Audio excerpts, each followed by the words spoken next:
कौन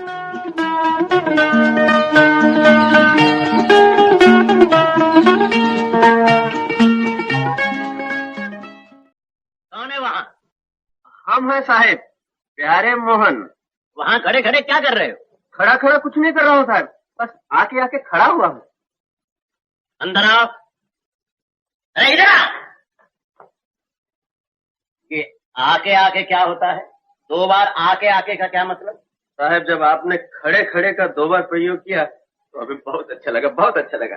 इसलिए हमने उसी छंद में आके आके बोलकर कविता का रस ले लिया। हाँ, तो इसका मतलब यह है कि आइंदा आप छंद में बात किया करेंगे हमसे। यदि आप अनुमति दे तो साहब। हरगिज नहीं।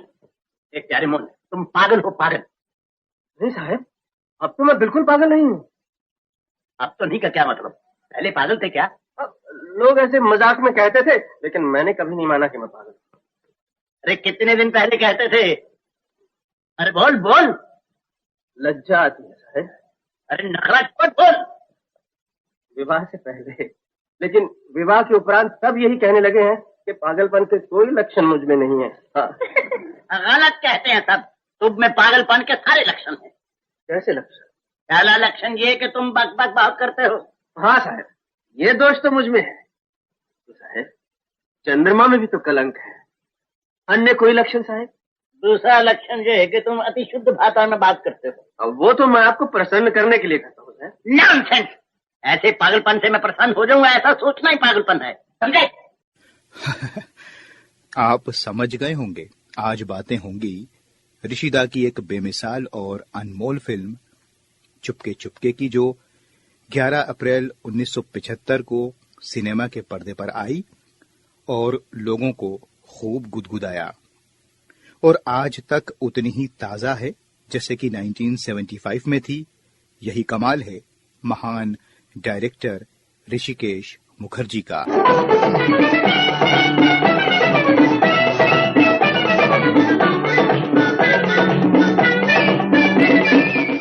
ऋषिदा का जन्म 30 सितंबर 1922 को कोलकाता में हुआ। शुरुआत बंगला फिल्मों से एडिटर के तौर पर की और फिर अपने गुरु बिमल रॉय के साथ मुंबई चले आए और बिमल दा की कई यादगार फिल्मों को एडिट किया, जिनमें 2 बीघा जमीन और देवदास शामिल हैं। ऋषिदा ने कई फिल्मों का स्क्रीन प्ले भी लिखा और 1957 की फिल्म मुसाफिर से डायरेक्टर बन गए, पर कामयाबी मिली 1959 की फिल्म अनाड़ी से। फिर उन्होंने कभी पीछे मुड़कर नहीं देखा और एक से बढ़कर एक फिल्में डायरेक्ट की, जिनमें असली नकली, अनुराधा, अनुपमा, सत्यकाम, गुड्डी, आनंद, मिली, गोलमाल और कई फिल्में शामिल हैं। ऋषिदा की वैसे तो बहुत सारी फिल्में हैं, लेकिन उनके मन के करीब रही सत्यकाम। तुमने सुना नहीं, मैंने कसम खाई है। मुझे माफ कीजिए बाबूजी, ये अब नहीं हो सकता, अब ये नहीं हो सकता। रंजना, रंजना, मेरी तरफ देखो, देखो मेरी तरफ। हमारे कुल में जब कोई किसी लड़की को छूता है, उसका मतलब जानती हो? वो उसकी धर्म पत्नी होती है। हाँ रंजना, आज से तुम मेरी धर्म पत्नी हो।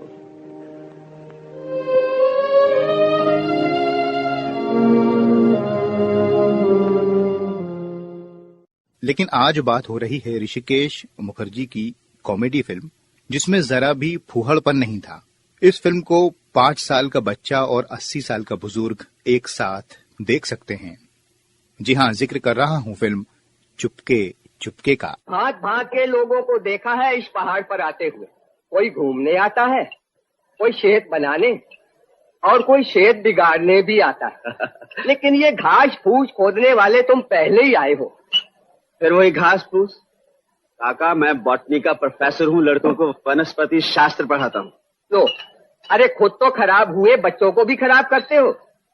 चुपके चुपके दरअसल छद्मा बेशी बंगाली फिल्म का रीमेक है, जो 1971 में रिलीज हुई थी। ये फिल्म उपेंद्र नाथ गांगुली की कहानी पर आधारित थी, जिसमें मुख्य भूमिका निभाई थी उत्तम कुमार और माधवी मुखर्जी ने। फिल्म को डायरेक्ट किया अग्रदूत ने। कई बंगला फिल्मों का रीमेक हिंदी में बना और ज्यादातर कामयाब रही, जैसे 1966 की फिल्म ममता हो या फिर एक खूबसूरत फिल्म खामोशी।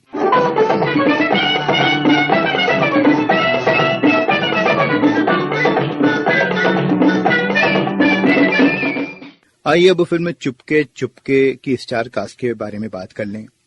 ओम प्रकाश साहब बने राघवेंद्र शर्मा, डेविड जी बने हरिपथ चतुर्वेदी, धर्मेंद्र साहब बने बॉटनी के प्रोफेसर डॉक्टर परिमल त्रिपाठी उर्फ प्यारे मोहन, अमिताभ बच्चन बने इंग्लिश के प्रोफेसर सुकुमार सिन्हा,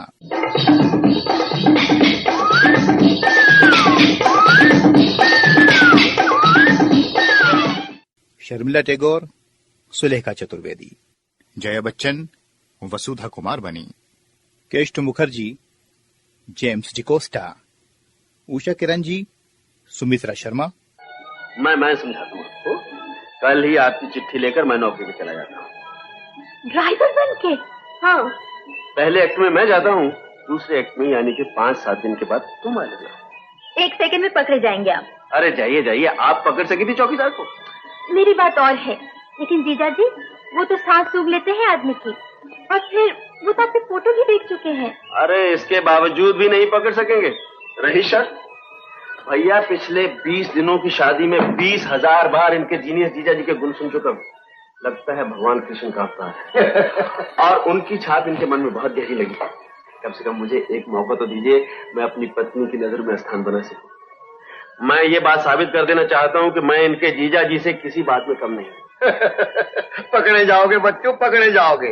रास्ता स्थान भी चला जाएगा और भी फिसल जाओगे पत्नी की नजरों में। कम से कम एक चांस दीजिए मुझे। एक तो जबरदस्त सिफारिशी खत दे दीजिए मुझे, और दूसरे एक ट्रंकल कर दीजिए जीनेस जी को, मेरा मतलब है इनके जीजा जी को। उनसे कह दीजिए एक खानदानी ड्राइवर पेश खिदमत है, बस जल्दी पहुंचा है। और सुलेखा भी 2-4 दिन में पहुंच जाएगी, और उसका पति बुद्धू राम परिमल घास पत्तों का डॉक्टर पटना गया है, बाद में आएगा। चलिए उठिए भैया, ट्रंकल कर दीजिए और शाम को मैं चिट्ठी ले दूंगा। आइडिया पता नहीं है, फिर भी एक बार सोच लो। हाँ ये अच्छा सुलेखा।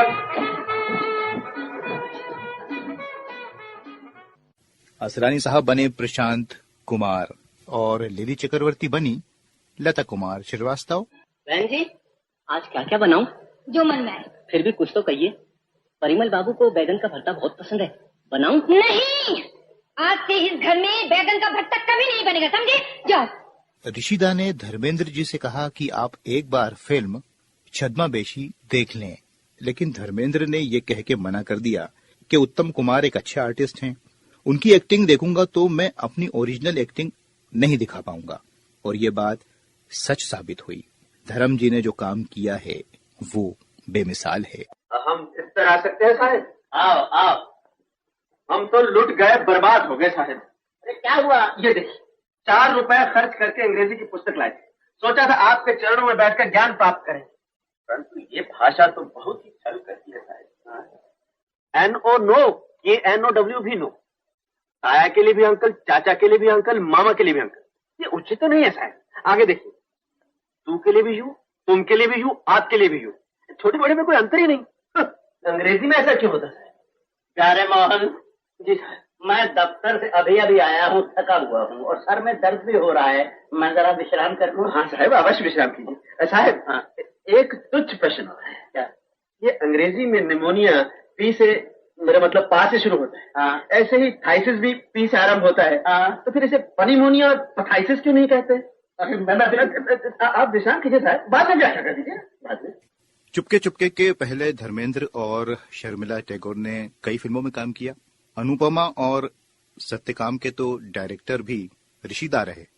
ये नाटक क्यों किया आपने? जी मैंने सब सुन लिया है। आपने सुन लिया ना? अब देखिए, अगर मैं नाटक नहीं करता तो ये बेचारा अपने पोते को देखने कैसे जा सकता था? तो हर वक्त आप टिप्स क्यों मांगते थे? अब आप ही बताइए, बगैर टिप्स मांगे मैं चौकीदार दिखता? प्रोफेसर त्रिपाठी जी। चौकीदार बन के पूरे 12 रुपए हिट चुके हैं आप। जी हाँ। लाइए सारे टिप्स वापस करिए। हाँ लीजिए लीजिए प्लीज। इस वक्त चेंज नहीं है मेरे पास। कोई बात नहीं, आप सारे रख लीजिए, रख लीजिए। अरे सुनिए तो, जी। मैं प्रोफेसर त्रिपाठी का लकवा का मारा हुआ तेरा मुंह देखना चाहती हूँ। टोपी उतारिए। जी।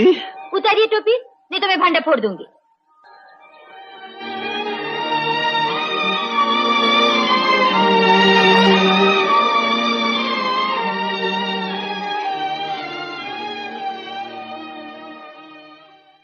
अमित जी और जया जी ने भी ऋषिदा के साथ खूब काम किया, चाहे फिल्म अभिमान हो, मिली हो और चुपके चुपके में। जहां परिमल और सुलेखा की कहानी है, वहीं अमिताभ बच्चन यानी इंग्लिश के प्रोफेसर सुकुमार सिन्हा और जया बच्चन वसुधा कुमार की भी अलग ही खिचड़ी पक रही है।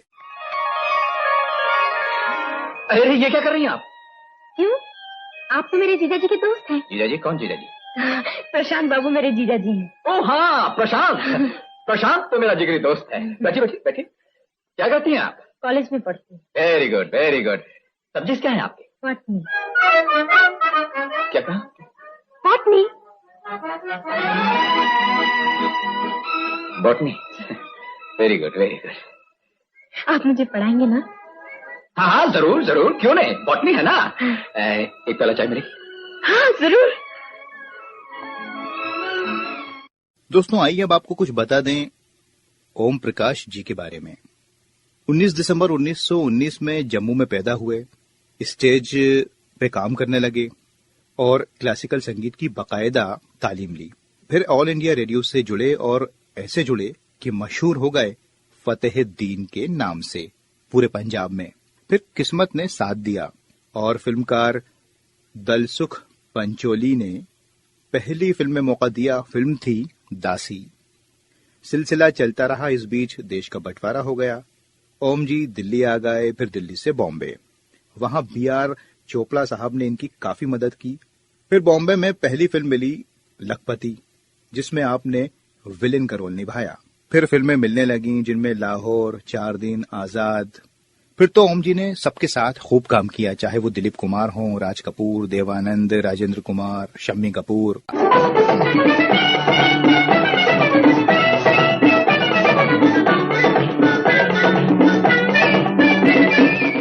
ओम जी की वाइफ रही प्रभा जी। इन लोगों की कोई औलाद तो नहीं हुई, इसलिए ओम जी ने अपने भाई के बच्चों को ही अपनी संतान समझा। बॉम्बे में काफी स्ट्रगल के बाद ओम प्रकाश ने सुनहरा दौर देखा। कैरेक्टर रोल्स का सिलसिला चलता रहा। फिर आई 1975 में फिल्म चुपके चुपके, जिसका जिक्र आज हम कर रहे हैं। इसमें आपने निभाया राघवेंद्र कुमार शर्मा का रोल, और क्या खूब निभाया। साला शक्ल सूरत से ड्राइवर नहीं, किसी फिल्म का हीरो लगता है, लेकिन बकवास बहुत करता है। हरिभक्त भैया ने भी यही कहा था, मगर साथ में ये भी कहा था कि आदमी बहुत अच्छा है। हाँ। लेकिन सुमी, मुझे तो डर लग रहा है। अरे मुझे धमकी दे गया है कि पुस्तक खरीद कर मुझसे आकर पढ़ेगा। अब तुम ही बताओ, ये TO2 DO2 जियो गो क्यों नहीं, इसका मतलब मैं क्या करूं? कुछ भी कहिए, लेकिन हिंदी बहुत शुद्ध बोलता है। हाँ, निसंदेह निसंदेह। आओ चल कर देखें। बात चुपके चुपके की चल रही है और इस फिल्म की कहानी तो हम सभी जानते हैं, लेकिन अगर डेविड साहब का जिक्र नहीं किया तो बात अधूरी रहेगी। डेविड यानी डेविड अब्राहम चेउलकर। आपका जन्म सन 1908 में बॉम्बे के पास ठाणे में हुआ। ये अपने घर में सबसे छोटे थे। वालिद का नाम अब्राहम और माँ का नाम था दीना चेउलकर। इनका ताल्लुक मराठी भाषी जूइश फैमिली से रहा। 1930 में डेविड ने BA किया। उसके बाद सिलसिला शुरू हुआ नौकरी का, लेकिन 5-6 साल के स्ट्रगल के बाद भी कहीं काम बन न सका। फिर एक दोस्त की मदद से डेविड साहब चले आए फिल्मी दुनिया में और 1937 में मिली पहली फिल्म ज़ैम्बो। साथ में डेविड ने लॉ की डिग्री भी ली। माली हालत को देखते हुए बहुत ज्यादा फिल्मों में आप अपनी किस्मत नहीं आजमाना चाहते थे, लेकिन कुदरत आप और हमको एक नायाब अदाकार देना चाहती थी। इसलिए जद्दोजहद के बाद डेविड साहब की करियर की गाड़ी चल पड़ी। कई फिल्मों में एक से बढ़कर एक किरदार आपने अदा किए, जिनमें बूट पॉलिश, अमरदीप, हिमालय की गोद में, अनुपमा, आसरा, मेरे हुजूर, अभिमान, चुपके चुपके, गोलमाल और कई फिल्में शामिल हैं।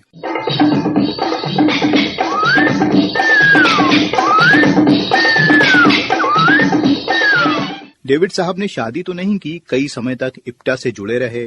स्पोर्ट्स में आपकी खासी रुचि थी, यही वजह है कि डेविड साहब इंडियन ओलंपिक गेम्स के रिप्रेजेंटेटिव भी बने। डेविड साहब गजब के एंकर भी रहे। उनके बोलने के अंदाज से लोग खासा प्रभावित हुआ करते थे। फिल्म जगत में अपने अविस्मरणीय योगदान के लिए डेविड साहब को 1969 में पद्मश्री से सम्मानित किया गया। चुपके चुपके में हरिपथ चतुर्वेदी का किरदार निभाया था आपने। हेलो राघव। हरिपथ भैया, शादी की बात कहाँ तक पहुँची? तय हो गई? कब?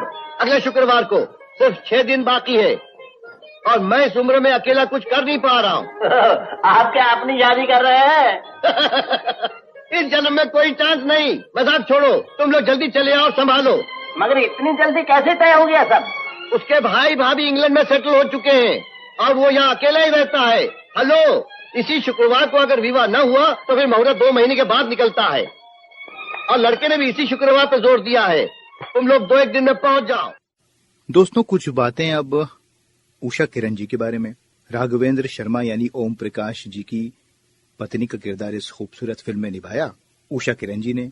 आपका जन्म हुआ 22 अप्रैल 1929 वसई में। असली नाम था उषा मराठे।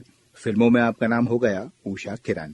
आपके पिता भी एक्टर थे, नाम था बालकृष्ण विष्णु मराठे। उषा जी फिल्मों में नहीं आना चाहती थी, लेकिन अपने पिता के कहने से फिल्मों में चली आईं।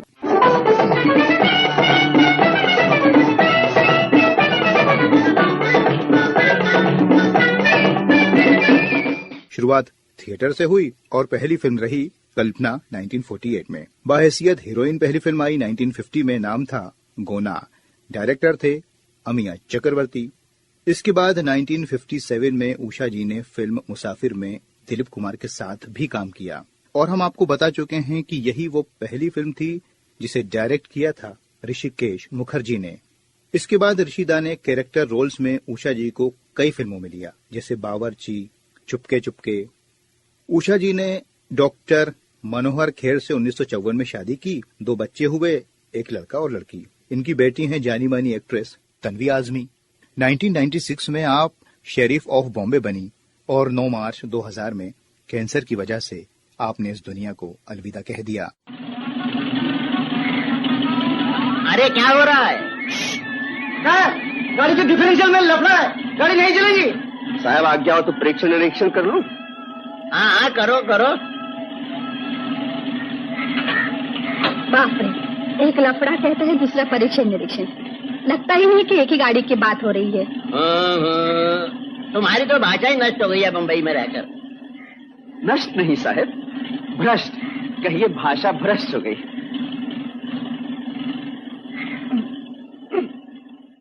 अब थोड़ा सा जिक्र असरानी साहब का। चुपके चुपके में प्रशांत का अहम किरदार निभाया गोवर्धन असरानी ने, जो सत्यकाम से ही ऋषिदा की ज्यादातर फिल्मों में नजर आए। असरानी साहब का जन्म 1 जनवरी 1941 को जयपुर में हुआ। आपका कालीन का बिजनेस था। 4 भाई 3 बहनों में असरानी ही ऐसे थे जिनका मन एक्टिंग में लगता था। जयपुर में ही ऑल इंडिया रेडियो में वॉइस ओवर आर्टिस्ट बन गए। खर्चा चलता रहा। फिर 1960 के आसपास एक्टिंग की ट्रेनिंग लेके असरानी बॉम्बे आ गए। बॉम्बे में ऋषिदा और किशोर साहू के कहने पर असरानी ने FTII पुणे ज्वाइन किया और फिर कूद पड़े एक्टिंग की दुनिया में।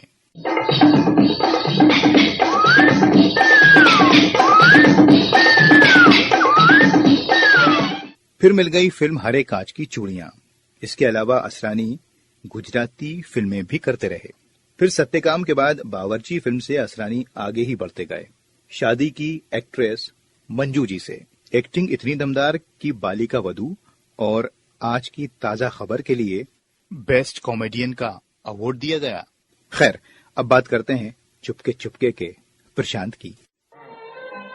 1 मिनट।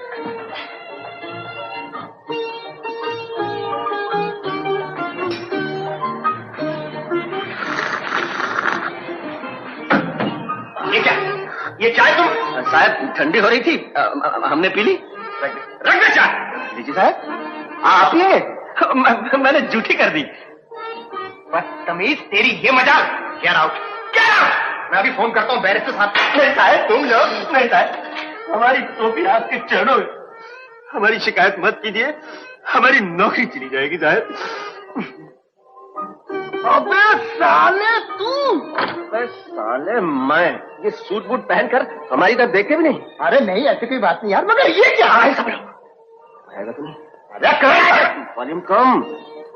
अक्सर चुपके चुपके की शूटिंग के दौरान धर्मेंद्र जी ड्राइवर का ड्रेस पहन लेते, अमित जी सूट पहन लेते, असरानी सूट पहन लेते और फिर तीनों इधर उधर से भटकते हुए आते और टकराते, एक दूसरे से कहते, अरे भाई सीन क्या है, सीन क्या है।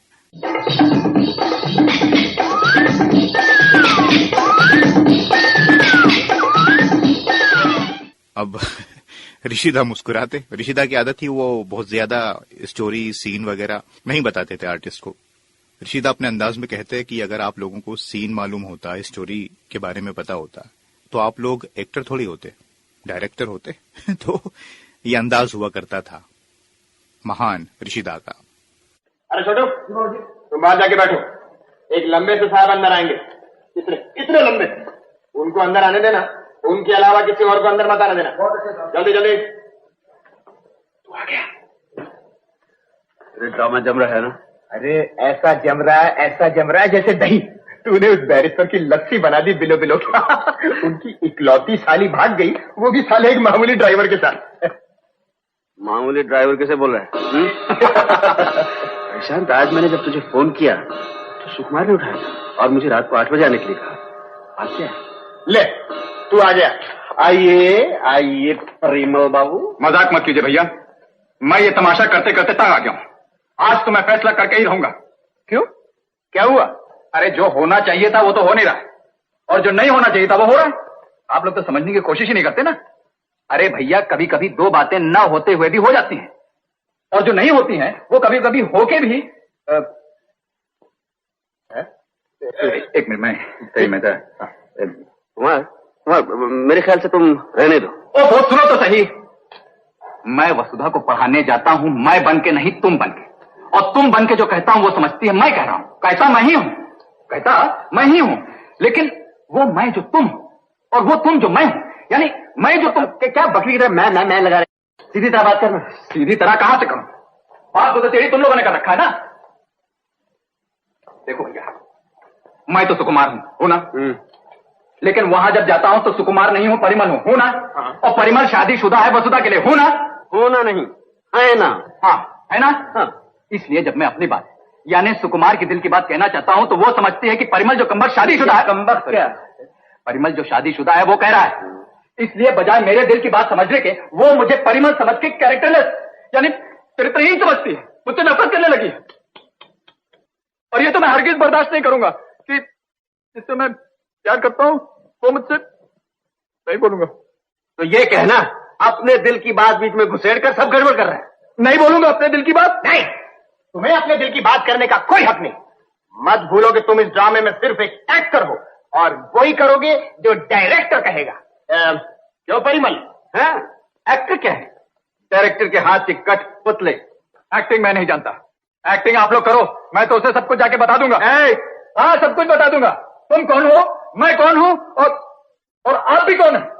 मैं कौन हूं? अरे भाई, मैं तो प्रशांति हूं। तो बताने में क्या है? और सेफ्टी से मैं तो वो भी बता दूंगा। हाँ कुमार, क्लाइमेक्स पे पहुंचाकर ड्रामे की छुट्टी मत कराओ। सुनो कुमार जी, तुम अपनी एक्टिंग किए जाओ। अगर अवार्ड नहीं मिला तो रिवॉर्ड तो जरूर मिल जाएगा, और जब क्लाइमेक्स की गुत्थी खुलेगी तो वसुधा अपने आप समझ जाएगी।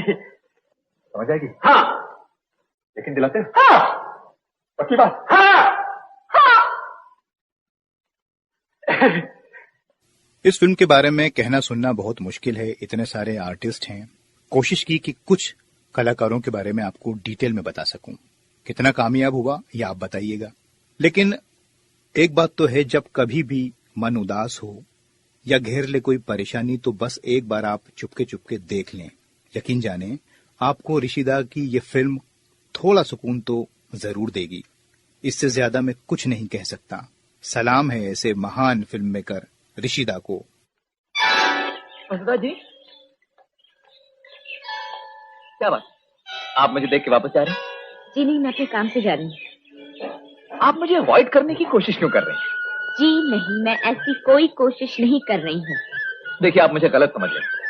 आप रोज सुबह बाग में पढ़ने आती हैं ना, इसलिए मैं चला आया। और अब आप देख के मुझे वापस लौट रही हैं। क्या किस्मत है मेरी। अब भी आप कहते हैं मैं आपको गलत समझ रही हूँ? शादी के बाद किसी दूसरी लड़की से प्यार जताना क्या शरीफों का काम है? वसुधा जी, मैं वो नहीं हूँ जो आप समझ रही हैं। मैं आपको एक शरीफ इंसान समझती हूँ। आप गलत समझ रही हैं। मेरा मतलब मैं शरीफ हूँ, लेकिन देखिए प्रोफेसर के पास, मैं आपकी बहुत इज्जत करती थी, लेकिन आपने नफरत करने पर मजबूर कर दिया। आप तो कुछ समझती नहीं है ना। जी नहीं, मैं कुछ समझना ही नहीं चाहती। जब तक सुलेखा दीदी यहाँ ना आए, आप मुझसे बात करने की कोशिश मत कीजिए। सुनिए, आप बात भी नहीं कीजिएगा मुझसे। जी नहीं, मैं आपका मुंह भी नहीं देखना चाहती। सलाम है इस फिल्म के सभी कलाकारों को, राइटर्स को, आनंद बख्शी को, संगीतकार S.G. बर्मन साहब को, फिल्म से जुड़े सभी लोगों को जिन्होंने ऐसी नायाब फिल्म हमें दी।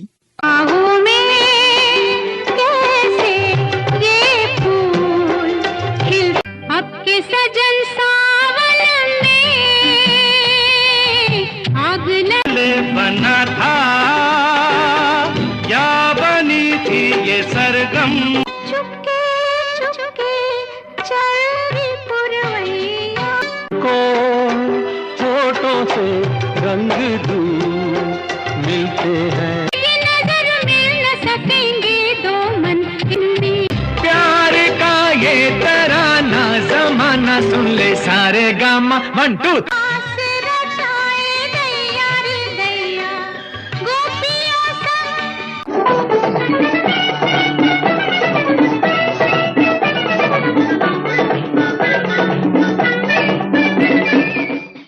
आज बस इतना ही। अपने दोस्त फराज को दीजिए इजाजत। नमस्कार, खुदा हाफिज। तो आपको मालूम था ये सब? बाहर होता तो शायद कह देता कि जानता था, मगर मंदिर में खड़े होकर झूठ कैसे बोलूं? तो बैठ के बोल दीजिए। हाँ चुप रहे, बात उल्लू बनाया तूने पहले ही हमारा। जीजा जी, दीदी माफी चाहता हूँ, सचमुच मेरी वजह से आप लोगों को बहुत तकलीफ हुई। पर मैं क्या करता, सुलेखा ने इनकी इतनी तारीफ की कि मैं जल के राख हो गया था। क्यों जीजा जी, आप तो सूख के आदमी पहचान लेते थे ना? सूंघ ही लेता बेटा, मगर जुकाम जरा लंबा हो गया था। यकीन मानिए, जुकाम में नाक बंद होती है, मगर मेरी अकल बंद हो गई थी। इस उम्र में जो बेइज्जती होनी थी वो तो हो गई, मगर आप जनता जनार्दन है, बाहर जाकर किसी से मत कहिएगा कि मैं उल्लू बन गया। नमस्ते।